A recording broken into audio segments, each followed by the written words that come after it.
ಅಂದ್ರೆ ಅಲ್ಲಿರೋ ಪ್ರತಿಯೊಬ್ಬ ಮನೆಗೂ ಸಹ ಒಂದು ಉದ್ಯೋಗ ಮಾಡುವಂತ ಸಾವಿರಾರು ಯೋಜನೆಗಳಿದೆ. ಆ ಯೋಜನೆಗಳನ್ನ ಕಾರ್ಯರೂಪಕ್ಕೆ ತರುವಂತ ಕೆಲಸ ನಾವು ಮಾಡ್ತೀವಿ. ಹಾಗಾಗಿ ನಾನು ಒಬ್ಬ ಸಾಮಾನ್ಯ ಹೆಣ್ಣು ಮಗಳು. ನೀವು ಇಲ್ಲಿ ನೋಡಿರುವಂತ ಎಲ್ಲ ಎಕ್ಸ್ಟ್ರಾರ್ಡಿನರಿ ಪರ್ಸನ್ಸ್. ಸಂವಿಧಾನ ಕೊಟ್ಟಿರೋ ಒಂದು ಪ್ರಾವಿಷನ್ ಇಂದ ಸಾಮಾನ್ಯ ಹೆಣ್ಣು ಮಗಳು ಇವತ್ತು ಒಂದು ಚುನಾವಣಾ ಕಣಕ್ಕಿಳಿದಿದ್ದೀನಿ. ಒಂದು ಸಾಮಾನ್ಯ ಹೆಣ್ಣು ಮಗಳು.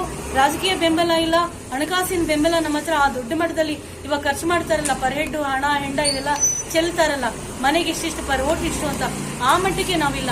ಆ ತರದ ಎಲ್ಲ ಇಲ್ಲಗಳ ನಡುವೆ ಇವತ್ತು ಅಭ್ಯರ್ಥಿಯಾಗಿ ಒಂದು ಮಹಿಳೆ ಬಂದು ನಾನು ಮುಂದೆ ನಿಂತಿದ್ದೀನಿ ಅಂದ್ರೆ ಸಂವಿಧಾನ ಒಂದೇ ನನಗೆ ಒಂದು ಇರುವಂತ ಬೆಂಬಲ. ಅಂದ್ರೆ ಅಲ್ಲಿರೋ ಪ್ರತಿಯೊಬ್ಬ ಮನೆಗೂ ಸಹ ಒಂದು ಉದ್ಯೋಗ ಮಾಡುವಂತ ಸಾವಿರಾರು ಯೋಜನೆಗಳಿದೆ.